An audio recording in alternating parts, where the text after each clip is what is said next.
Now onto our Premier League picks, and the Premier League Roadshow rolls into the Motorpoint Arena in Cardiff this Thursday. And judging by the current standings in one of our questions of the week, what will you be watching on Thursday? We're going to lose a lot of our listeners at this point, as only 63% of you are going to be watching the Premier League this week. 30% are going to have the seniors on, and 7% are going to be watching Coronation Street. So for the 63% that are going to be watching the Premier League, let's get to our picks for the quarterfinals. And last week, we both got a solid 1 out of 4 correct each. Can we do better this week? First up, it is the world champion, the world number one, Michael Smith, against the former Premier League champion, Johnny Clayton. How do you see the first game of the night going? I mean, both of them obviously need a win after last week because, it's a long season. And just because you're on 0 points after 2 matches doesn't mean you're finished. But it is tough, and especially since Michael Smith got into such a deficit last year, there's always that possibility that in the back of his mind, he's going to be thinking, is this going to happen again if he goes and loses this match? And when you mix that Johnny Clayton will have the crowd behind him, and Clayton's playing pretty darn well right now as well, it's a tough ask, and I think it's going to be just a little bit too much. I don't think Michael Smith will fall as far back before the season, by the midpoint of the season, as he did last year. It will be one of those storylines going into night 3 if he loses, and I think he loses. I'm going to go 6-5 to the Ferret. I think they both average over 100, like they both did in defeat last week. But I think the hometown crowd is going to carry the Ferret to the victory. Well, I have to be honest, I wrote down the intro for this question talking about it being in Cardiff, and then when I was making my picks, thinking what I was going to go, if I completely forgot about where the Premier League was this week. But I'm going to stick with my predictions that I did regardless. And the record between these two players, going off of Darts Oracle, pretty even, 10 wins each, excluding any World Cup games. But Johnny Clayton, he's won the last 3. The Premier League last year, it was a 3-3 split, so fairly even between these two. And as you say, both lost last week in the first round, didn't pick up any points, both lost with 100 plus average. And I'm going to lean towards the world champion. I think having the rest at the weekend, that's going to serve him well. And he's been non-stop since winning that world championship, doing the World Series events, doing the Masters. And okay, you can say Johnny Clayton's been the same, but the media commitments, the other commitments that have come Michael Smith's way since winning that world championship, I don't think he's had too much chance to really sit back and have a minute to look back at it all and have a bit of a rest. But he did have that at the weekend. I don't think he did much. I'm guessing so anyway. And I think he's going to come out and make up for last week's defeat. And I think it's going to be tight, like you say, but I'm going to go 6-4 to Michael Smith. Second match, Nathan Aspinall off of a win last week against Geraint Price, going against the world number 2, who lost in the first round to the eventual winner, Peter Wright. How do you see this one?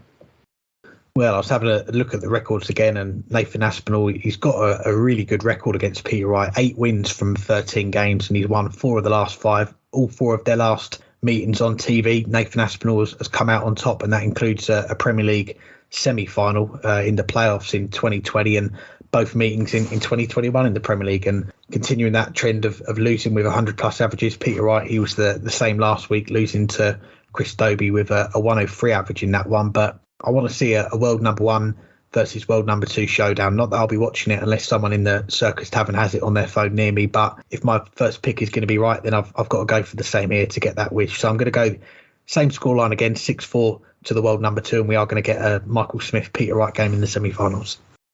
Ooh, should I go against you so that again, and make it Johnny Clayton, Nathan Aspinall? No, I'm not going to. I think Peter Wright, again, he lost, but he played well, and he's been playing really, really well right now. I don't just think Peter Wright wins this match. I think Peter Wright goes and wins the night. So obviously I'm picking him to win this one. It's not going to be a Michael Smith Peter Wright. It will be a Johnny Clayton Peter Wright because I've already picked Johnny Clayton. But I think Peter Wright is going to absolutely smash Nathan Aspinall. That 8-5 edge to Aspinall aside, I think Peter Wright wins this one 6-1. Third game of the night, and it's another Welshman up on that Cardiff stage. We've got Geraint Price going up against the newcomer, Chris Dobey. How do you see this one going? We talked last week about Chris Dobey's Masters title, and we mentioned that every single match was between a 94 and a 97 average. What did he do night 1 in Belfast? He won the night. every single match, this time between a 95.82 and a 97 average. But he continues it going. That's now 8 matches in a row that he's averaged about the same. And that's always going to be difficult to beat. It is beatable. And any one of these players, if they play well, will likely beat a 95, 96 average. But, Peter Wright averaged nearly 104 and still didn't beat it. Gerwyn Price, there are question marks right now around his game. And maybe being back in Wales will help him, maybe not. But I think Dobie's going to continue to ride this hot hand that he has right now. And I think he's going to average somewhere between 94 and 97 again. And I think he's going to beat the world number 4, giving up 4 legs to him, but winning 6. Well, I'll go different as well. And a lot of this is new for Chris Dobie. It's his first full Premier League season. A lot of challenges coming his way over these next 16, 17 weeks. And last week, you've got to say, he passed all 3 challenges with flying colours. It was a first TV meeting with Peter Wright. He wins it. A first TV meeting with Nathan Aspinall. And he beats him. And then in the final, he avenges that heavy defeat at Ali Pali to Michael van Gerwen and wins the final, wins the whole of the first night outright. And this week, got another challenge in front of him, Gerwyn Price, a man that he's never beaten before. He's 0-6 on the head-to-head, 6 wins for Price, 0 for Dobie. And judging off last week, you've got to say Gerwyn Price not quite firing at 100%, but I think like Michael Smith, the rest will have done him some good. And you know what? I'll be boring. I'm going to go for the top 4 to win their quarterfinals. So I've sport my answer for the next one. But Price, he needs to bounce back. So I'm going to go 6-3 to the Iceman. Well, then I guess I won't have to ask you about the last match. Instead, I can ask you, what are you going to be watching Thursday night? Well, I won't be watching this game, and I'll just touch on the last one. Michael van Gerwen, Dimitri van den Berg. And I mentioned in the last one about how Chris Dobie got revenge on that defeat to Michael van Gerwen at the World Championship. That's the task facing Dimitri van den Berg here, who also lost to MVG last week in Belfast in the semi-finals, and there was a 15-point difference in the averages. Michael van Gerwen 106 to Dimitri's 91, and a 91 average is just not going to cut it against MVG. And he started off hot against Johnny Clayton. Dimitri did in that first game of the Premier League season, got the win there, but he's going to need the same here. And I'm going to go for the green man to complete my top 4 lineup, and I'm going to go 6-3 to MVG. Yeah, I'll be watching the Dutch Cup myself, see if Ajax can advance again. But how do I see this one?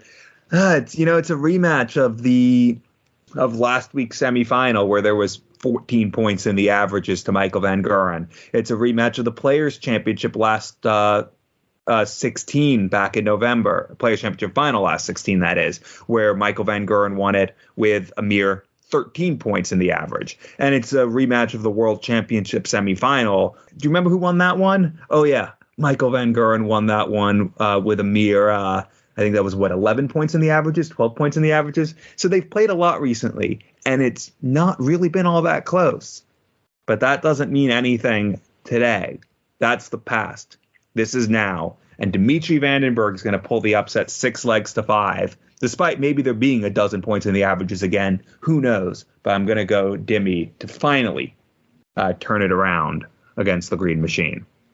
Well, that's our picks for Thursday night. A reminder of our last man standing competition. We've got 39 entries left now after week 1. We lost a lot of you last week, so head on over to weeklydartscast.com to see if you're still in. And remember, you can't pick the same player twice. So if you went with Chris Dobie last week, you've got to choose a different player. If you went with Michael van Gerwen last week, you've got to choose someone else. So check if you're still in, and if you want to enter again this week, same as last week, retweet our pin tweet, share this podcast for us, reply hashtag last man standing and the player that you've chosen, and the last listener left will give a Premier League shirt of your choice from the 2023 lineup of players. So good luck to everyone left in the competition.